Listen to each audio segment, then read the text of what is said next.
All right, folks, here we go with the Hesston Hillsboro boys game.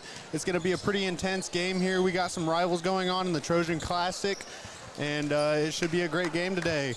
Here commentating is me, Angel Rivera, and we got a guest here. This is Jay Gundon, history teacher, social studies here at Hillsboro, and a Hesston resident and Hesston alum. Thought it would be pretty cool to have somebody go to Hillsboro and somebody from Hesston and get some good commentating going here. Yes, looking forward to tonight. Semifinals, 31st annual Trojan Classic between two traditional state powers. Good night for basketball. The Hillsboro versus Hesston has been a pretty big rivalry here for the last quite a few years, and I love watching Hillsboro versus Hesston. It's always competitive. The crowds are always going crazy, and the Trojan Classic has always been a really big tournament, and we just love seeing the competition here. And once you see Hesston versus Hillsboro, it's a great matchup. And we're pretty special this year and fortunate because not only are we facing off for the second time, strangely this will be the second time in 1 week. So a rematch of last Friday night. Hopefully this time our Trojans can come out on top, but it will definitely be a battle. Yep, it will be. I can't wait to see it and can't wait to commentate it. Here we have number 1, Seth Driggers. Seth Driggers has been a pretty strong player this year. Has some pretty good dunks, really good speed, agility, and good defense. For the authors, number 4, Asher Dutchendorf. Another collection of their seniors. They're a combination of seniors, sophomores, primarily, but we also have some juniors that are going to provide some key minutes, including number 11, the point guard, Ty Unruh. We have our point guard, number 4, Lincoln Wickert. And then we have up number 5, Nash Dickinson. And Hesston's featured player, the state award winner coming in, the junior number 14, Reed Friesen, the 6'6" center/wing that will be the focus for the Swathers scoring in large part. And we have number 11, Easton Shahan, a junior, has been doing pretty strong this year and leading the team, him and Lincoln Wickert in scoring, and has done really good over this last season. And number 13, our big postman, Noah Beavers. And matching up against Noah will be the sophomore center, traditional center for the Swathers. Will be Drew Bartell. And then rounding out the lineup will be Daniel Labreras, a junior guard.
We just had the national anthem sang by the choir. Had a couple basketball players and cheerleaders in there, and I love our choir. It's directed by a very good choir teacher, and I love it when they go out and sing the national anthem. And it's such a great small town communities, and both schools, great choral programs. But yeah, like you said, seeing the blend of 5 different basketball players on the boys' side, joined with a couple girls players from the girls' team, some cheerleaders, and then some other featured singers all coming out to get us started tonight, and then run right back to the bench, and a couple guys mid-court to tip off. So having to multitask tonight. Yep. We go with the tip-off. There's a battle, and it is retrieved by the Hillsboro Trojans, giving it to Wickert. Wickert's going to take it down. Wickert dribbling around, trying to find an opening, gives it to Dickinson. Dickinson to Shahan. Shahan looking for a pass, gives it to Driggers. Really fast-paced game here. Gives it to Dickinson, gives it to Wickert, down to Noah. Here we go. What will he do with it? Gives it back to Wickert, to Dickinson.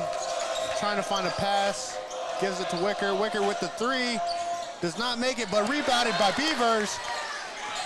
Second attempt by Wickert, and does not make it. Duschendorf with the rebound. Ty Unruh bringing it up the right side of the court for Hesston, dressed in their home whites, is the higher seed for this particular game. Entry pass to Bartel, down to the corner to Unruh for 3. Now Hillsboro will take it down, and we got Shahan bringing it down. Shahan trying to find a drives, goes up for the layup, does not make it, and it is rebounded. Oh, and there will be a jump ball between Hillsboro and Hesston. Both teams early showing kind of their fortes. Hesston in their traditional man-to-man defense. Hesston has run a man-to-man offense for the last decade plus, has been a hallmark of their team, but also as a counter, when they face teams that don't run man-to-man, oftentimes can struggle on offense.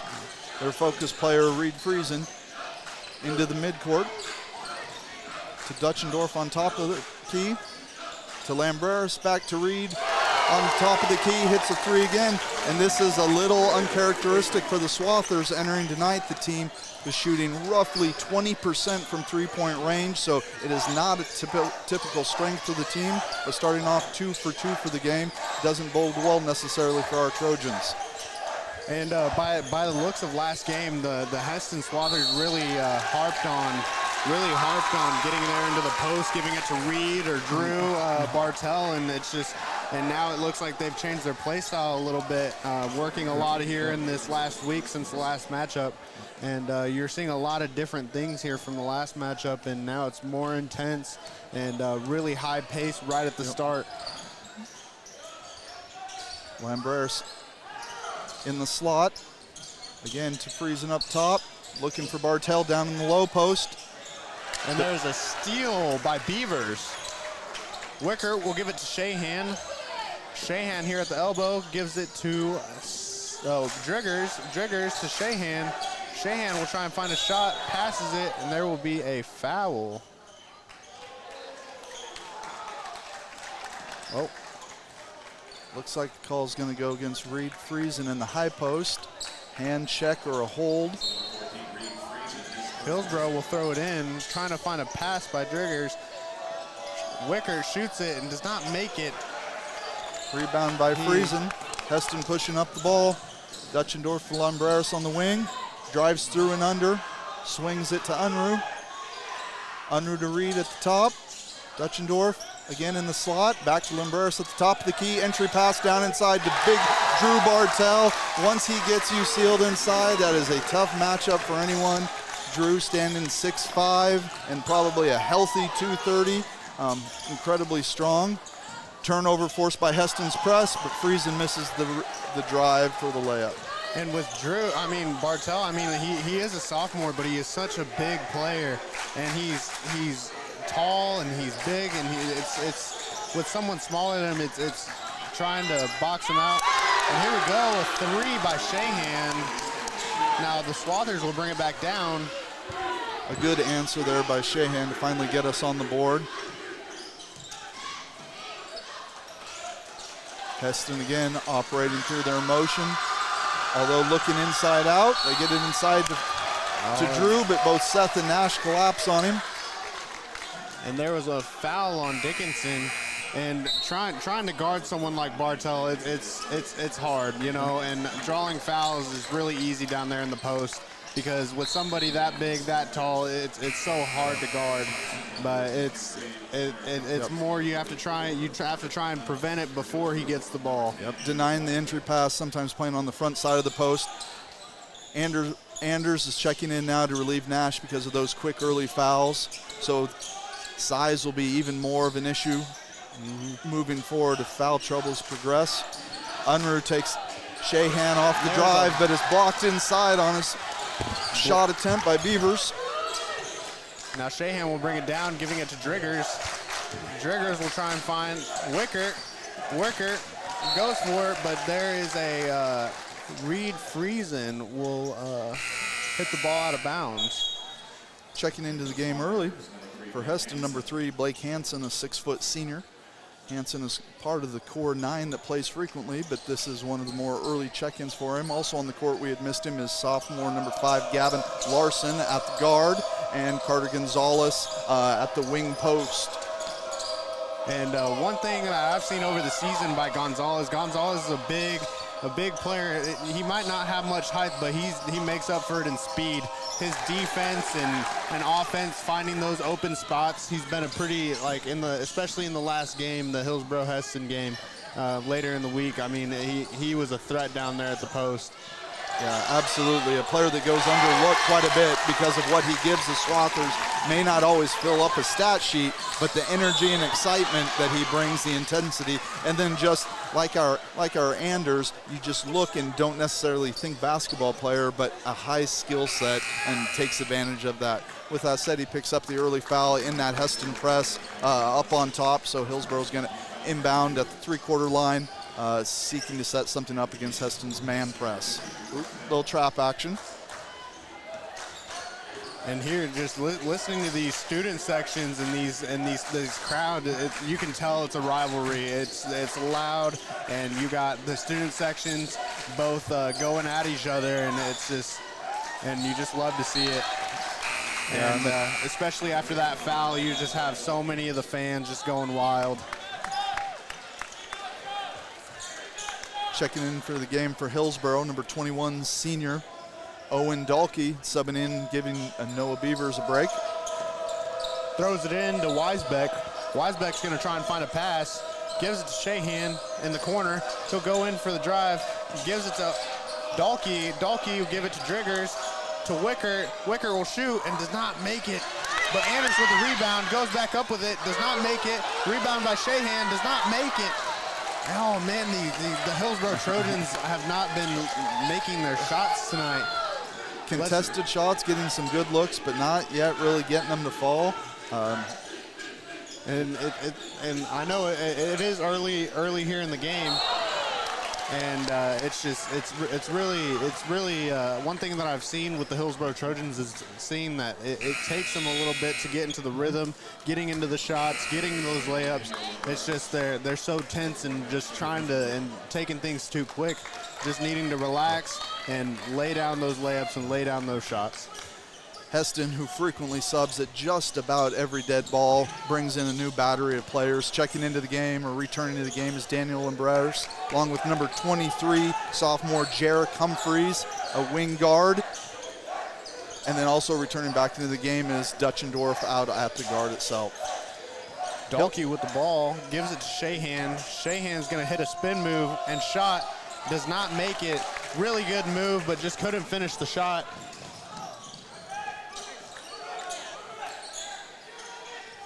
If you're Coach Croker, you can't be upset at the quality of looks we're getting. Nothing has consistently fallen yet, but they've been good shots, and so the offense is getting into a pattern, getting into a rhythm. It's just a matter of getting the first 2 to fall and maybe kind of break the lid off the top of that basket. And it looks like there is a foul on Dahlke. And with someone with Dalkey's size, going up for that, you got to use your entire body. And going in for that and finding that foul, a lot of people are upset. And that is one thing that you're going to see with a lot of these foul calls. You're going to see some really upset fans out here. And no matter what, you gotta rely on the ref. But you can't always blame it on them, because there's things that other people see and there's things that the ref doesn't see. But you just got to go with it and let the boys play ball. Returning to the lineup for Hesston is Ty Unruh. Humphreys misses the second of his 2 free throws. Humphreys going to the line where the first free throws of the game tonight. Looks like there was a screen by Weisbeck, a successful one.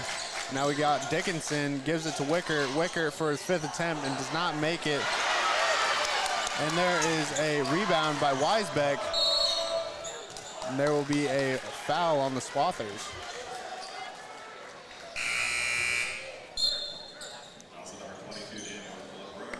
Lumbreras picks up his first personal foul.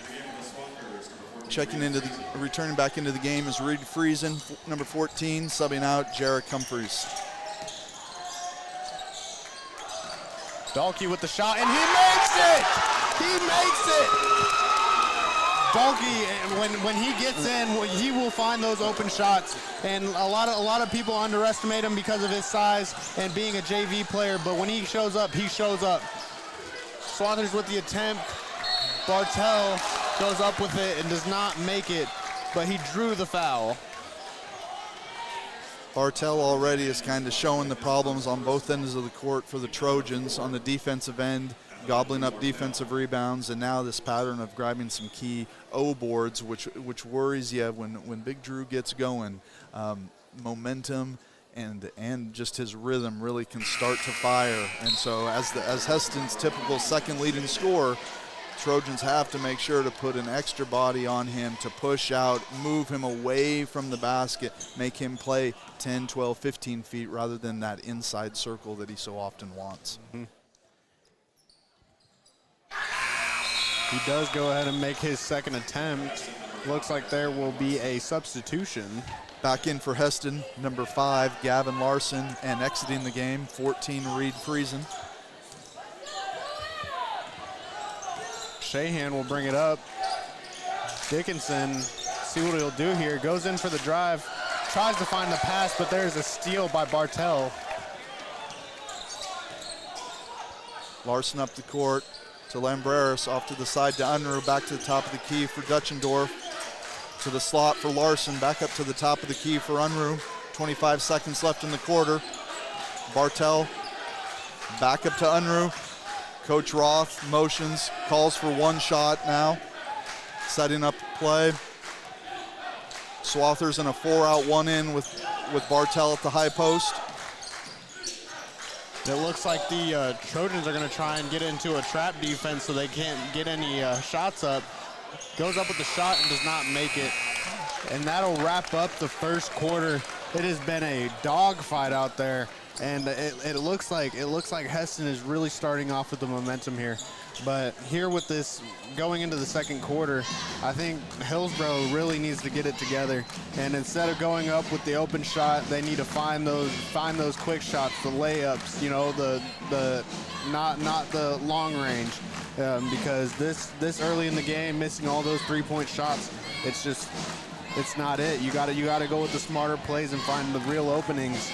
And sometimes that's what it takes. Although Link is 0 for 5 in the first quarter from 3, 4 of them were real good looks, good rotation, soft misses off the front of the rim. The fifth one was a little less pretty, but maybe Link taking it to the basket. And all it sometimes takes is to get fouled, get to the line, make 2 free throws just to get your brain settled back into form and rhythm and confidence. Gets the game flowing back natural to you. And so I look for Link to see if that's something he can push more in this quarter. Taking his man off the dribble, getting inside, and if it's not there, then dishing to Noah or to Easton outside on the perimeter. Now let's see what the Trojans will do here in the second quarter.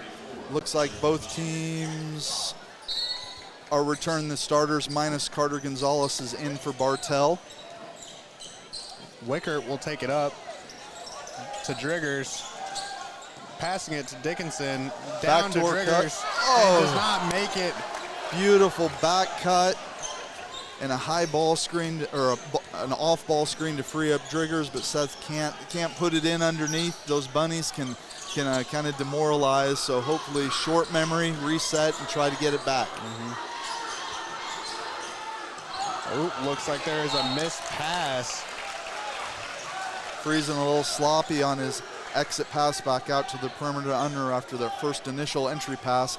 Friesen didn't like necessarily his position where he had caught it in the post, was looking to reset, and then just made a little bit of a careless mistake, turnover, trying to get it back out to his teammate.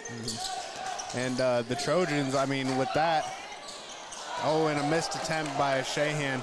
But with those kind of things, the Trojans just got to build off of that momentum.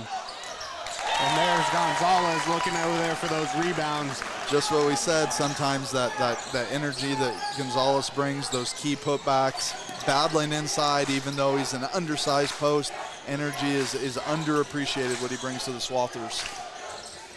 Here we go, Trojans have the ball. We got Shahan. Shahan will give it to Wickert. Wickert with his attempt, and he makes it. And that is his first make of the night. And let's see if he can build on that and bring some momentum from out of the ring. So clearly on that, he did not need our advice to maybe go inside and get his rhythm going. The shooter shoots, and that's what he is. And that sixth time was a charm. Yep. And let's hope that he can build off of that.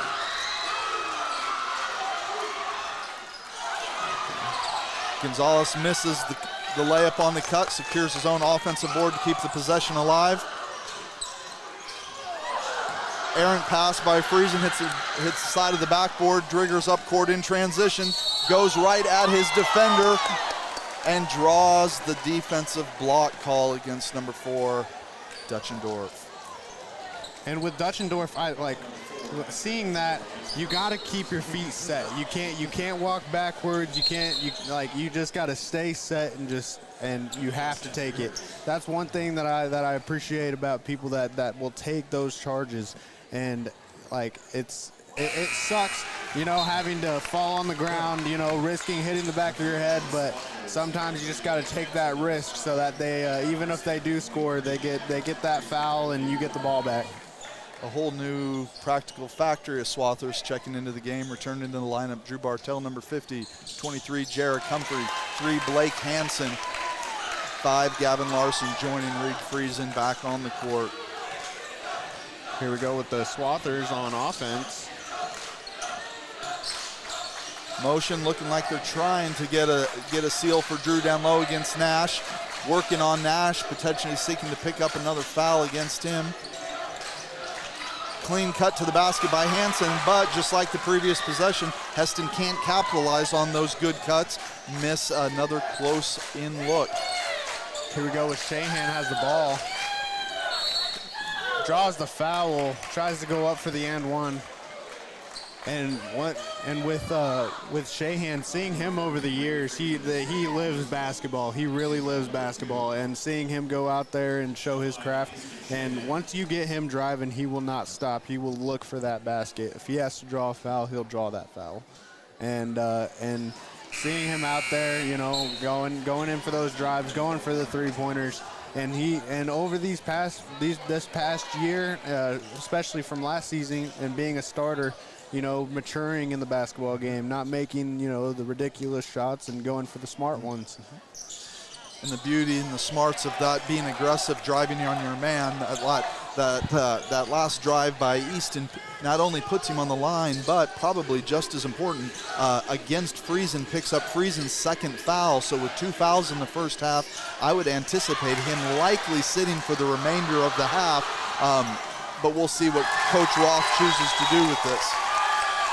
And it looks like everybody was waiting for that dunk by Seth. Everybody wants to see it. The entire Hillsboro crowd was going crazy. But with somebody as fast as Gonzalez getting that hit and not letting him have it.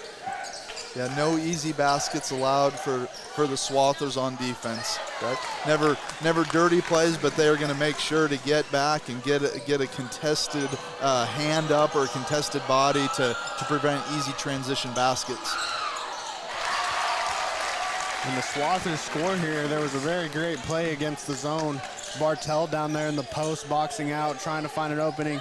But even though he didn't get past two, he still boxed the middle guy out so he can go Drew up. the attention, freeing up Humphreys on that cut to the basket. And that third possession in a row that Hesston has had a really successful basket cut, that time capitalizing on it. And it looks like Beavers goes up with the shot, and then Shahan rebounds it and puts it back up. And it is a close game here. We got 15-13 Hesston up, and there's still 4 minutes left in the half. Entry pass to Bartell against Beavers. Two big bruisers with great footwork working against each other. One senior, one sophomore. And Noah having that seniority and like being a little bit smarter, you know, like seeing him go out there in that matchup is, oh, and there is a steal by Wickert. Wickert goes up and he scores it, and he drew the and one. Yep. Great take by Lincoln, transition going strong to the hoop, and then Larson kind of commits kind of the defensive mental lapse of, if you're going to foul someone in transition, you got to make sure that foul is hard enough that they don't get the shot off, and instead he settles for kind of a slap on the wrist. Link goes through contact and has drawn that and one. And here we go with the timeout, and we'll be taking a break here.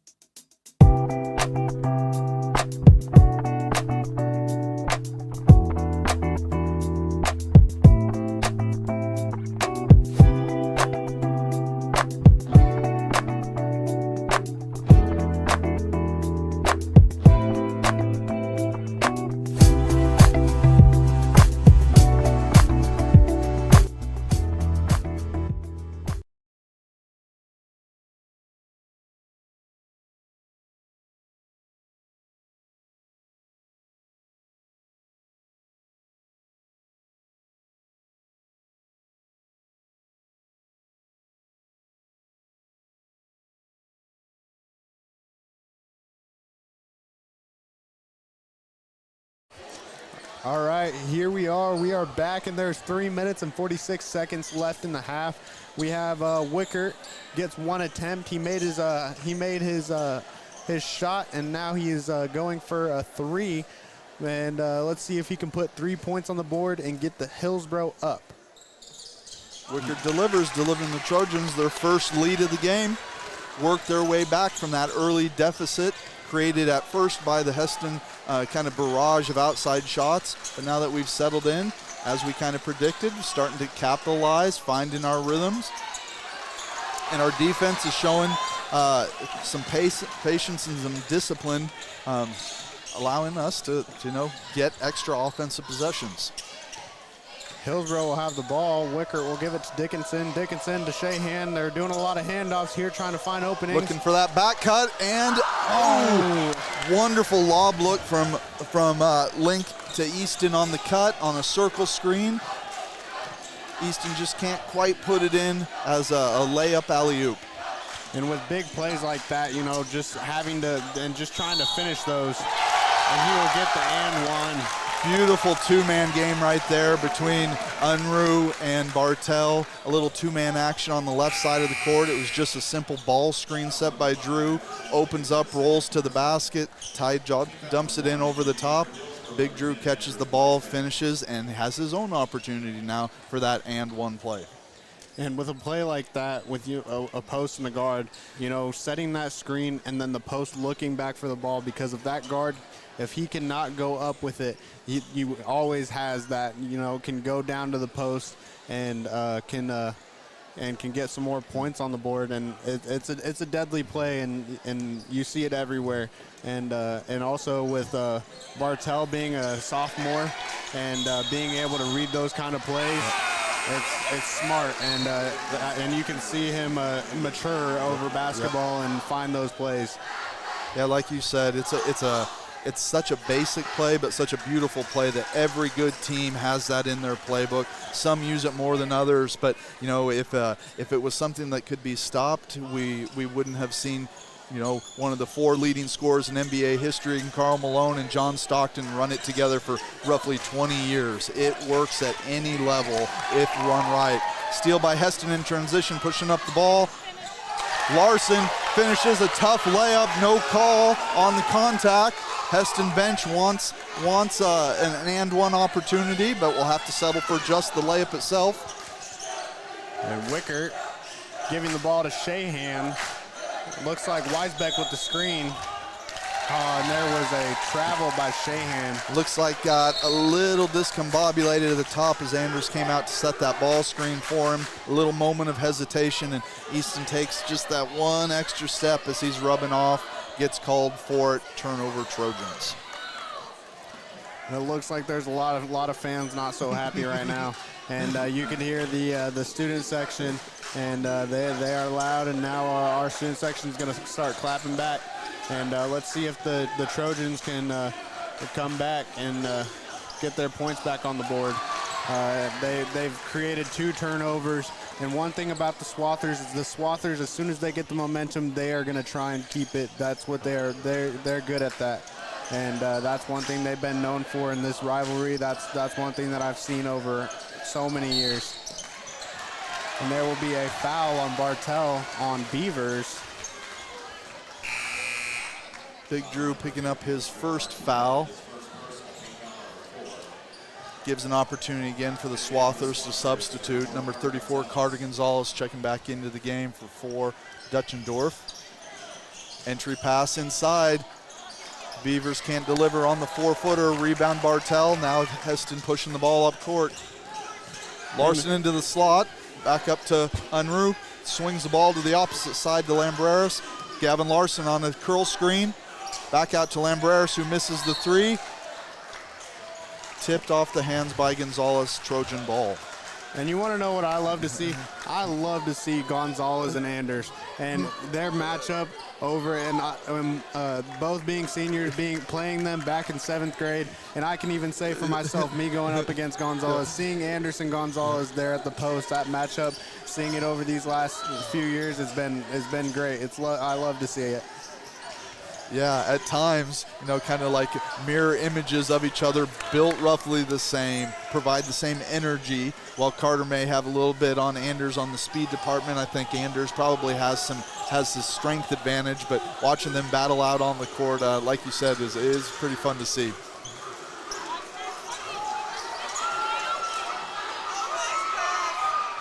It looks like Bartel will go up with it. Gonzalez finding him. Drew he's open there, and Gonzalez, he passed it and he got it up there. That Hillsboro trap overextends or over-rotates just a little bit on the ball side. Drew 3 defenders, allowing Bartel to kind of cut from the back, and Gonzalez finds him with that little shovel pass. Wickert up with the shot and does not make it. And with that kind of shot, I know there's 26 seconds left, but you know, sometimes you got to settle down, keep the ball, run the clock, just as Hesston has been doing in these last 2 quarters. Hesston on the slot to Lambreras downside, kick it into the corner for Larson. Back to the slot for Unruh. Misses a 3, but big Drew Bartel once again. Another key O-board, a putback and make, and an and one. Trojans struggling desperately to keep Bartel off of the boards, and he's making them pay almost every possession. And also with that, with sophomore Bartel going out there and really showing it, that gives Friesen enough time, enough rest to come out as soon as Bartel's gassed out and ready to go. Oh, costly turnover on the by Hesston, forced against the Trojans, and the waning seconds of the half. Our Hillsboro boys get a little sloppy on an entry pass, which leads to a quick steal by Hesston and a quick give and go for a layup at the buzzer. So a little point explosion. We go from a 16-15 game from Lincoln's and one shot and free throw to answered by multiple and ones by Hesston. and then some costly turnovers, and just like that, 25-16 deficit at half for Hillsboro. And I seen the excitement and seeing the energy that Hesston was bringing as they made those shots, and seeing Hillsboro, putting down their heads and not having enough momentum. And we'll see what they'll do once they come back from that from halftime. And like with the Swathers again, it's that once they find the momentum, they are going to stay on it, and they're going to stand on it. And it's up to the Hillsboro Trojans to get a putback and bring that momentum back. And there isn't, and yeah, you can have error. There's error everywhere, but sometimes you just gotta hold your head up and forget about it and go back out there and start competing. And it's not out of reach by any means for us as we group, but it will definitely be the first 3-4 minutes of that third quarter is going to be gut check time for us. Or are we going to be able to come back out with the energy we started the game, continue to get good looks, or does that last flurry by Hesston at the end of the second quarter, did that suck out momentum? We'll know right away when we see the energy, the excitement, the shots that we try to bring out the third quarter. But opening 3 minutes are going to be key for the Trojans to work back into the game. And I think with the Trojans and giving them a little bit of time to think, because sometimes it does take them just a little bit of time to get back into that mindset of, all right, we got to go out there and learn this. I think usually the Trojans like to come out in the second half and start really working, and having them relaxed, get their minds right, coming out and being able to go 100% here in the third quarter. And one thing that I saw in the last Hesston game is the fourth, and the Hillsboro came out in the third, but then Hesston came back in the fourth, and it's a deal where you can't pick and choose those quarters. It's got to be every single quarter of the game. Yep, every minute, can't take anything off.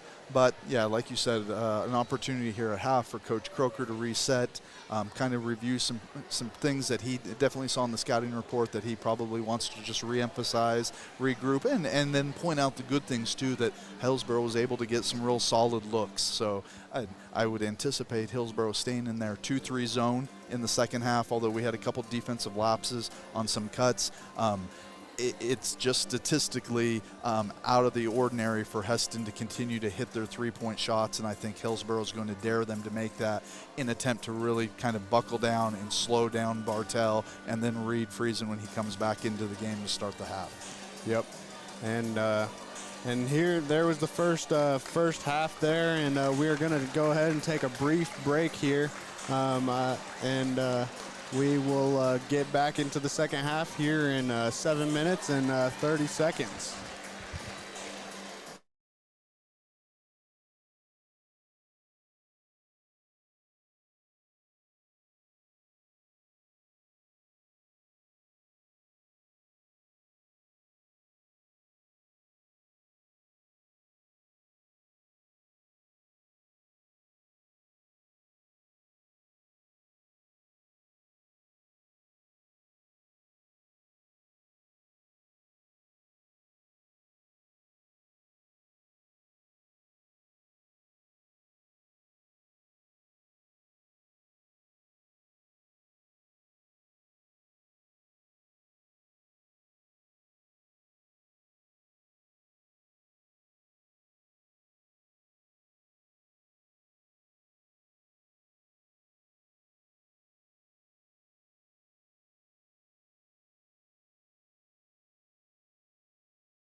The Hillsboro Arts and Crafts Fair is one of the year's highlights for the small town in Kansas. The fair is a great way to allow people to see the community and what it has to offer.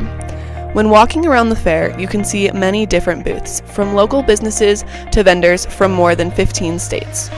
The fair has counted over 40,000 shoppers and offers products for everyone. The fair has been rated among the top 100 arts and crafts shows in the country by Sunshine Artist magazine. Recently, the fair has been adding new additions, even including a children's craft area. The Hillsboro Arts and Crafts Fair continues to be a way to bring community together and invite others to experience what it has to offer.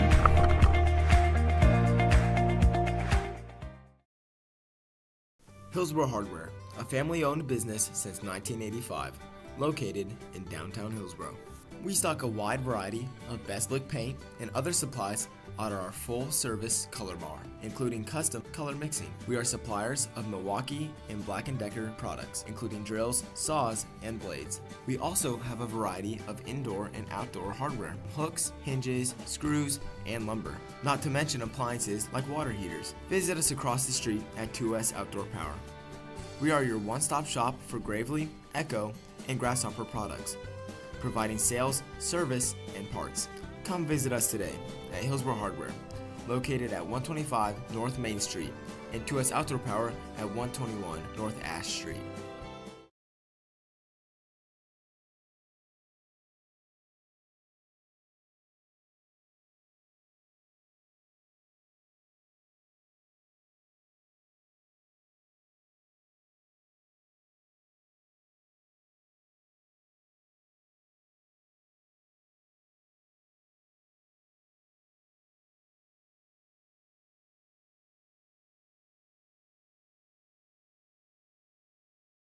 All right, here we go. We got a few seconds here until the second half.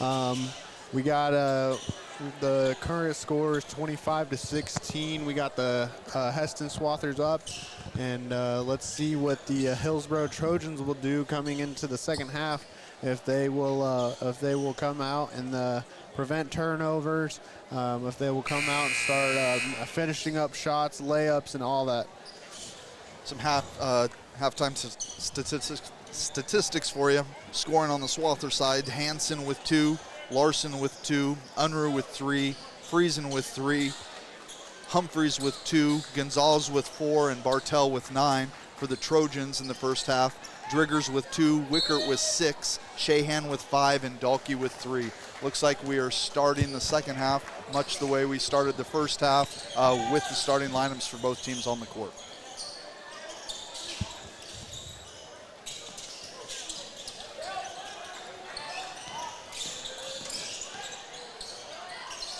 Hesston will put up the shot, and he will make it. And the Swathers will start the momentum with that 3 by Asher. And here we go with Shahan bringing up the ball, giving it down to Beavers, giving it to Wickert. Wickert will go up with the shot, and he will not make it. And it's coming out into the second half and putting up a shot like that. It's not doing so good for the momentum on the Hillsboro Trojan side, and we'll see if they will bring it back here on defense and bring back the momentum that they had back in the first half, for first quarter and start of the second quarter. Quick sub in for Hesston. Lambreris looks like he took a little shot where you don't want to be hit.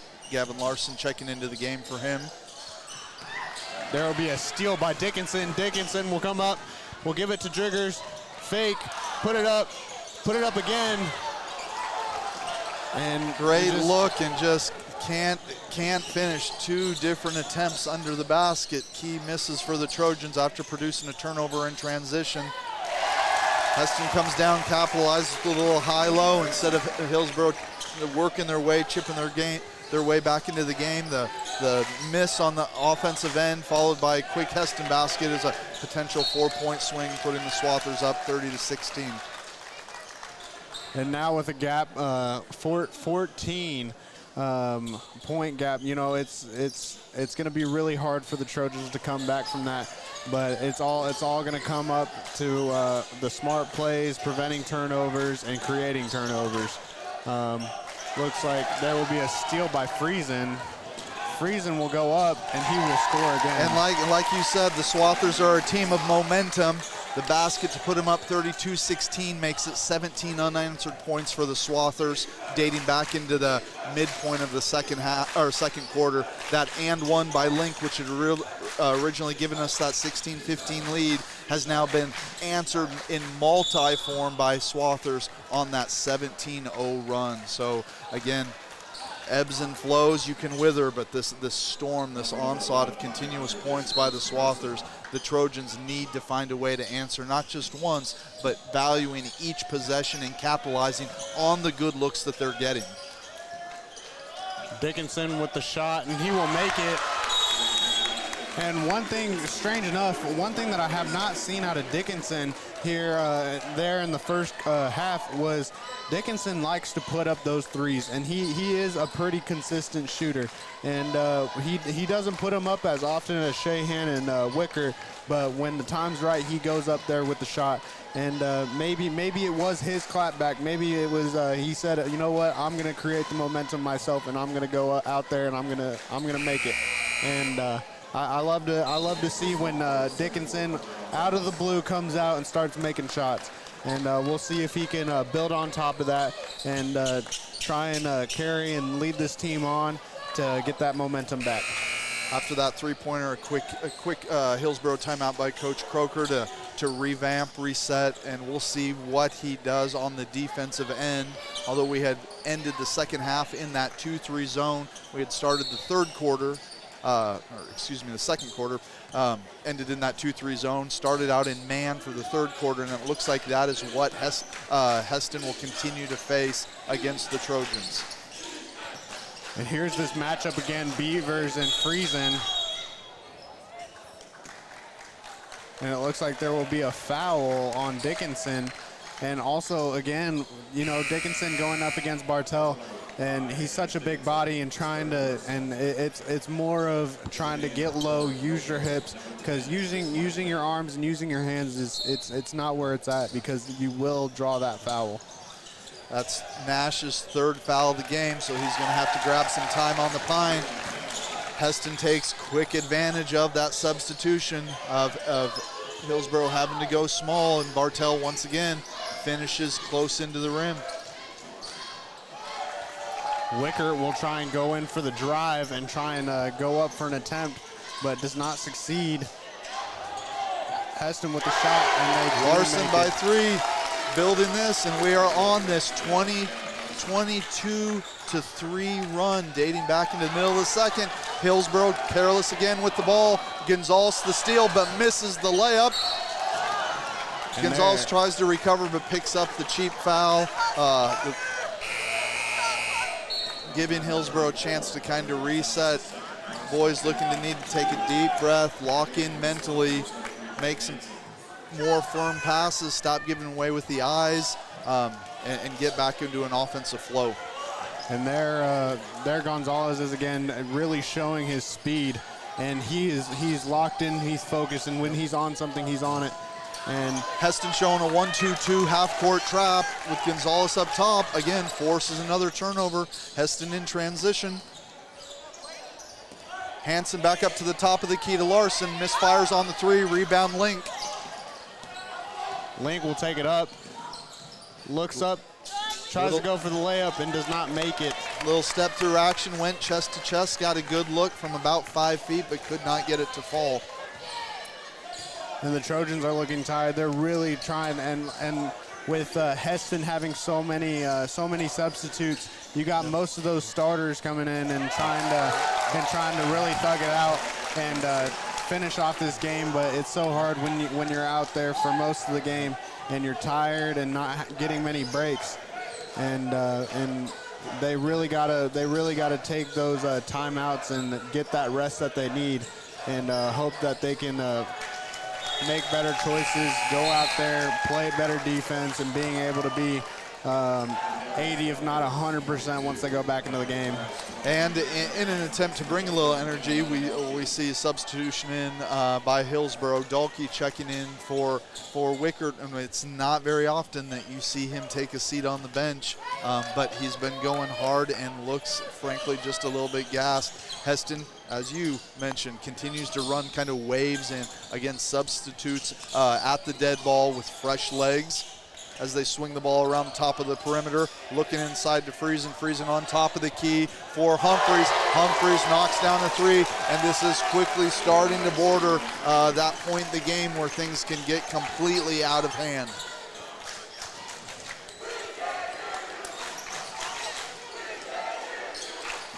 And Dalkey will take it, give it to Shahan. Shahan will go up with the shot and does not make it. Goes right off the rim.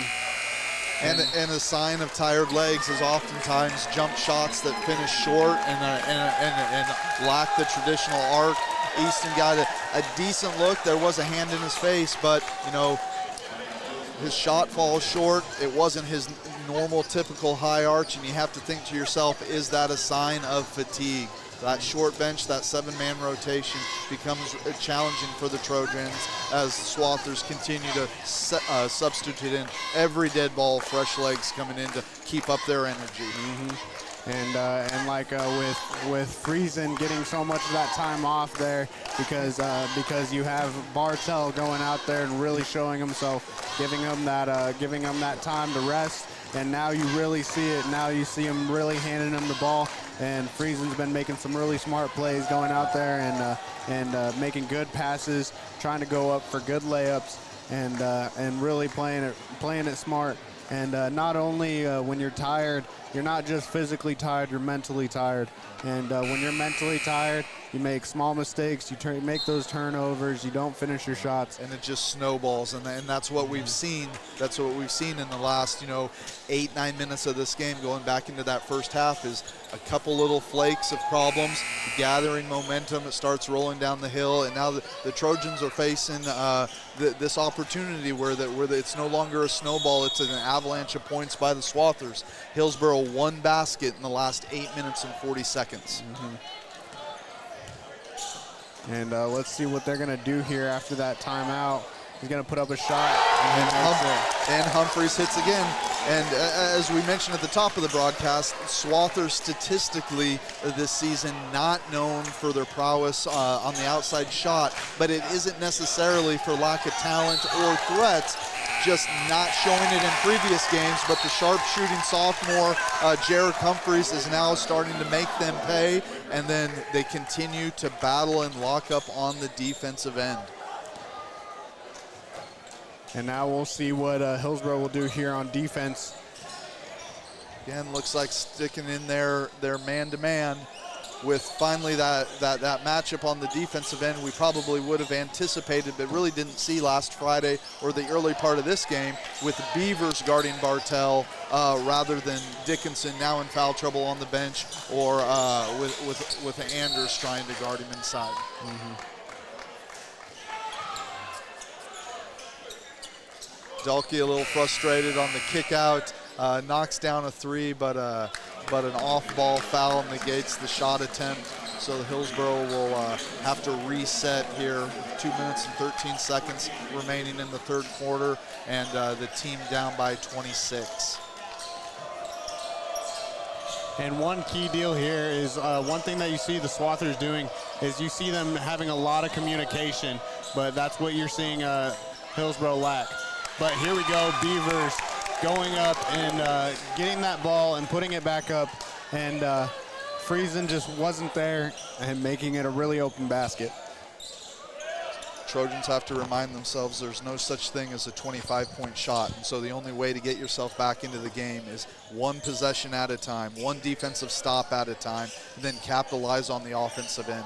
Just as the Swathers extended their lead possession by possession, that's the mentality that's going to take for the Trojans to work back in.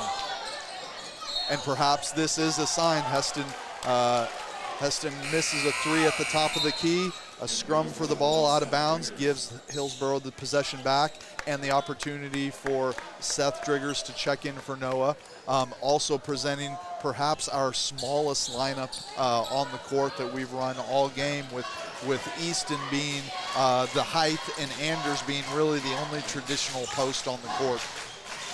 And and one thing that I've seen is the rebounding.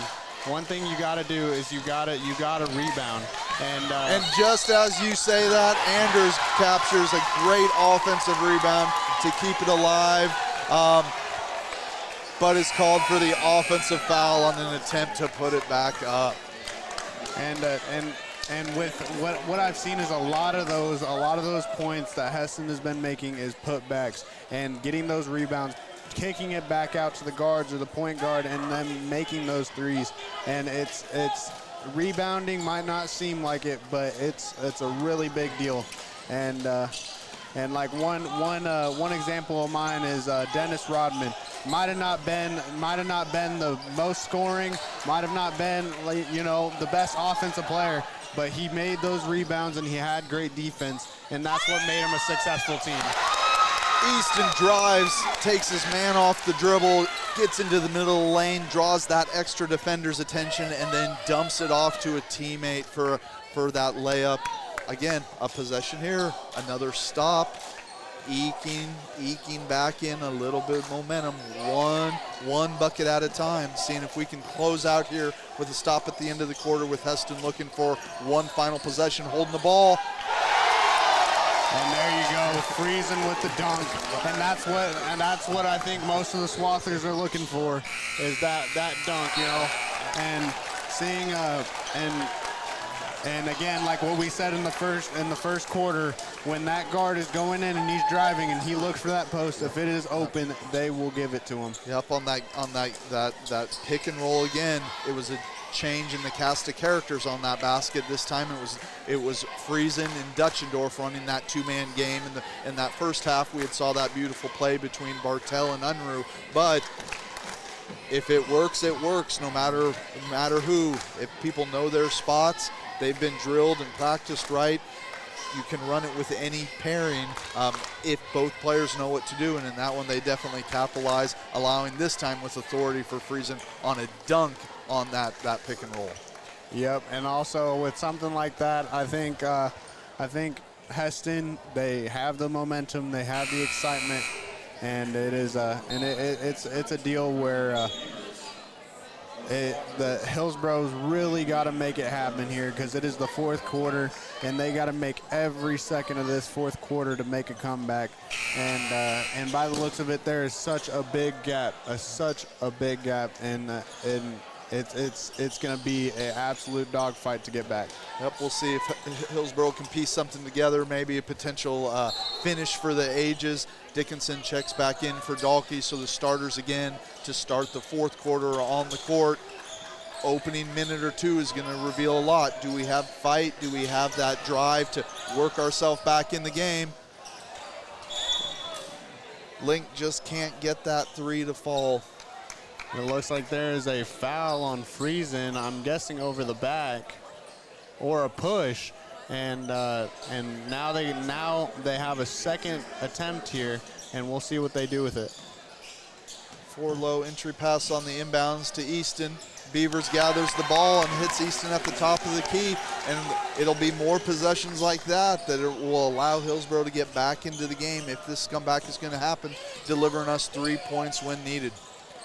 And seeing Easton on Sports in Kansas, I saw that post on Instagram. I thought that was really cool, seeing a junior there on Sports in Kansas, and him dumping down those threes in the last game of the tournament. And we'll see if he can show up here in the fourth quarter.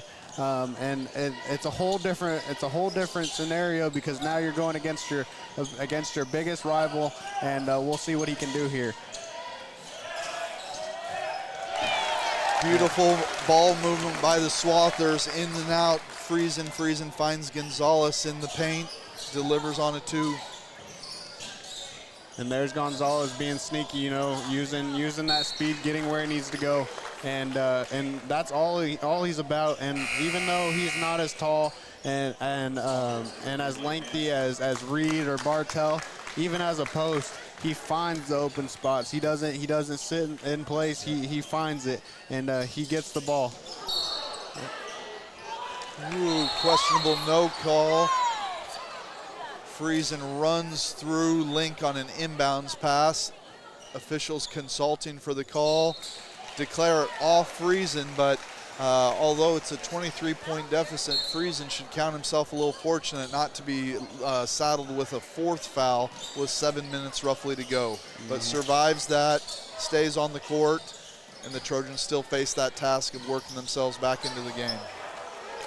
And Beavers up with the attempt over Friesen and with the left hand and does not succeed.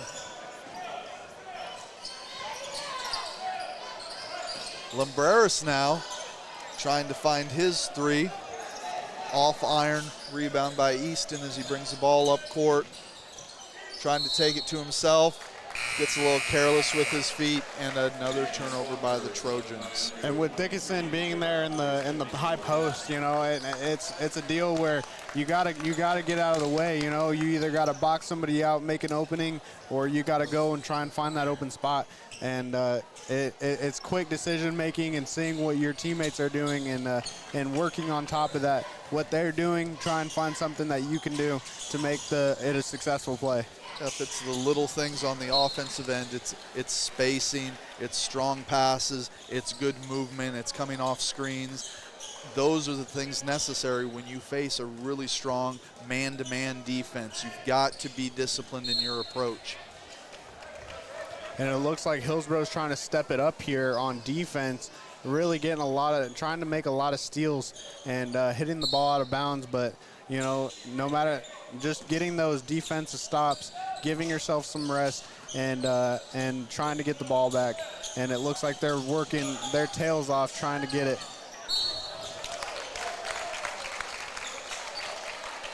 Larson makes a cut from the top of the key to the basket, splits through defenders and draws foul. This one called on Seth Driggers, his first of the game. Going to the line now will be Gavin Larson, shooting two for the Swathers.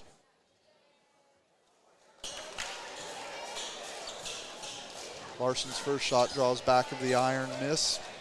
He gets a chance to reset here and get the Swathers to a half-century mark on the make, which he does, extending that Swather lead 50-26.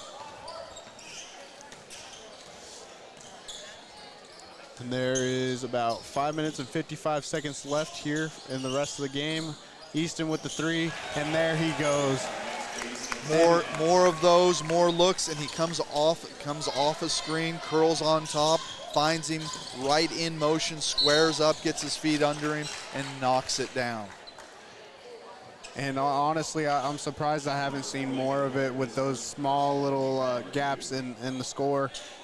Easton coming out and getting those threes, and especially seeing last game and now seeing it in the fourth quarter. He's made his last two threes, and seeing that, I'm surprised I haven't seen him do more and go for more of those open shots.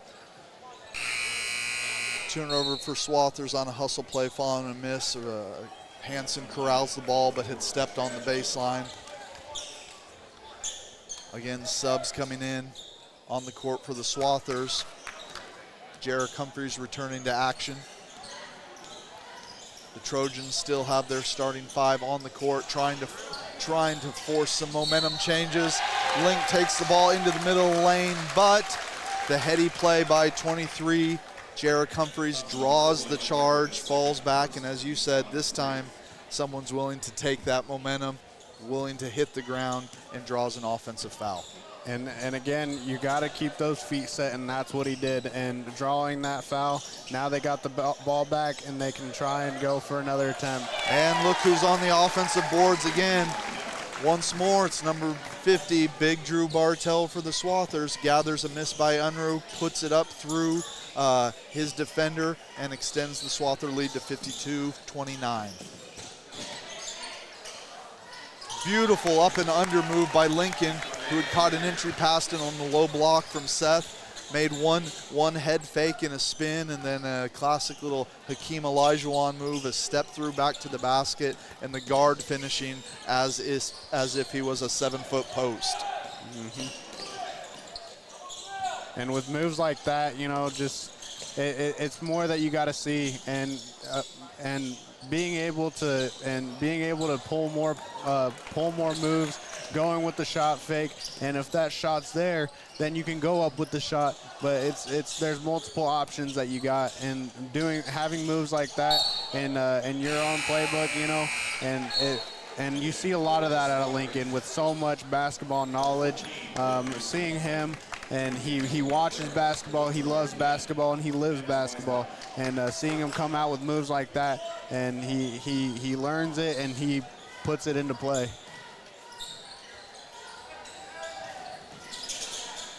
Anders checking back in the game to spell Beavers, who's been going hard all game and has to be getting gassed after battling kind of both of the twin bigs for the Swathers. Trojans miss on their end, giving another opportunity for the Swathers. And having big men like that, having Drew, having Friesen, and all those guys, and even Gonzalez, I know he might not be as big as they are, but he does have that mindset of like they do. And what do we have here? Third consecutive made three on attempts by Easton, doing his best to chip away. Don't know if there is enough time for us, but shrinking it down some to 18. You got to find the silver linings at times when the rains are there. But Easton finding rhythm, maybe at a minimum, gives him some return to confidence heading back into tomorrow night's game. And again, seeing that, if we would have saw more of that there in the first half, you already know that's your guy to give the ball to. And in my personal opinion, if we're outside, I'm giving it to Easton, because Easton has really good dribbling skills, and he's got a lot there in his playbook, and he can splash threes, he can go up for layups, and he's a little flashy, but when he finishes, he finishes. Dalkey checking into the game for Driggers. Hesston also making lineup change with Carter Gonzalez and Drew Bartell, and Daniel Lumbreras returning to the court. Looks like there will be a foul on the Swathers. Looks like Lumbreras picks up a push, his third foul of the game. Lumbreras, another one of those glue guys, does not typically really score for the Swathers, but provides them energy, and where he knows where his bread's buttered, he is on the court to play defense, and that's what he's willing to do, and that sparks these Swather runs at times. And we still got about 2 minutes and 20 minutes left until the end of the game, and it's not looking too pretty for the Trojans here, and we'll see what they can do and at least put some more points on the board and finish off this game strong. Hesston looking to work some clock just for good, strong possessions. They don't necessarily have to be in any type of rush. Not in a stall necessarily, but looking now, calling for close shots only, layups only.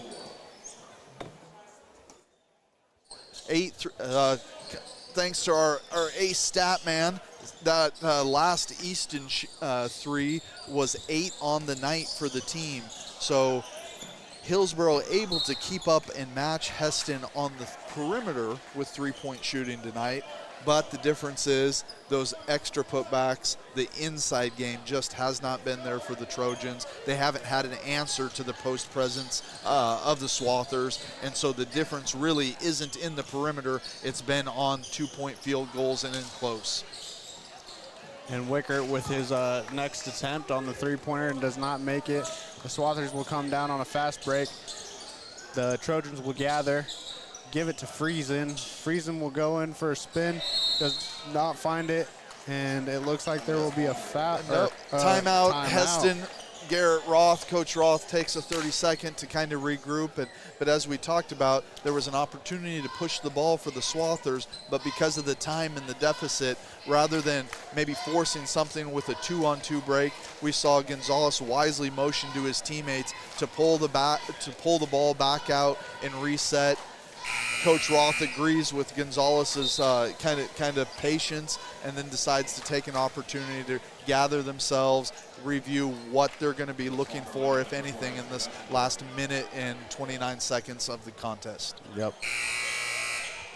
And here we go after that 30-second timeout. Current score 52-37, and we'll see what the Trojans are going to do here in this last minute and 29 seconds of the game.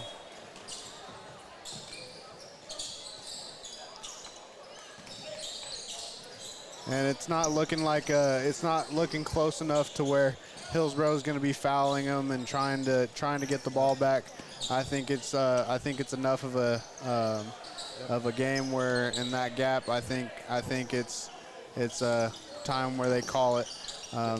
There's not really many times that you see a game like this and them coming back, but it was a great game there in the first half. And it was really back and forth, and here the Swathers took advantage of the momentum and got a really big lead. And here for the Trojans, especially after the first loss, probably not going to take it too well, especially now with the seniors. It's going to be the last time they play against Hesston, and it's going to be the last rivalry, and we'll see how they take it after this game. The beauty, though, of a great tournament like this, the Hillsboro Classic, facing strong competition. The bracket was full of teams that you would expect to see in the postseason. Multiple teams put by chance or dreaming of making a state run. And the good thing about a midseason tournament is this is not season's end for Hillsboro. We're not yet to that one-and-done point of the season, so there's a chance to learn from this contest, to see more shots like this, more rhythm by the Trojans, and to show them what they're capable of when they lock in. That fourth consecutive three now by Shahan cuts the lead 54-40. Again, not something that you're going to win this game for, but perhaps something that you can build on moving into the next day, tomorrow, the final round in the consolation finals of the bracket, but also as we get deeper into the remainder of league play and then sub-state at the end of February. And also with this game, it's been the Trojans being a 2A and the Hesston being a 3A. Even though they're rivalries and there being a big difference there, it's always great competition in football and volleyball and all the sports around. It's great to see. And with the Trojans, they're looking like a really strong team, and I do believe they will go really far, and they will be successful as long as they can keep up and they can get 1% better every time they step on the court. You know, we were on the verge in the late third, early fourth when the Swathers had built that lead to 25, 26 points. We talked about the potential for that turning into that massive avalanche, risking a total wipeout. And although you don't like to say a lot and have to hang your hat on moral victories, the fact that Hillsboro didn't give up. They chipped their way back in a little bit and closed the deficit to something that more closely resembles the quality and the capability that they have, rather than what we were seeing in that third quarter. And there's a big difference between the last time that earlier in the week when they went against Hesston. It was a big difference. But you know what? At the end of the day, it's been a great game, and seeing this rivalry, it's great to see. Win or loss, it's great to come out and great to see them play, no matter what. But that'll wrap up the game. Had a great game. Love to watch. Love the intensity. Love the spirit. This is Angel Rivera, commentator with Jake Gundon And fellow co-host, thanks for the opportunity, bud. I really appreciate it. For those looking lastly into tomorrow, Hillsboro will regroup and will play in the consolation finals at 4 o'clock here in the high school gym. They will be facing the now 8-2 Holcomb Horns, while the Swathers advance to the championship game tomorrow night at 7:30, also here in the high school gym against 2A number 1 ranked and now 9-0 Moundridge Wildcats. So 2 undefeated teams looking to bring home the title at the 31st annual Trojan Classic. And we will see you guys in the next game. Y'all have a great night.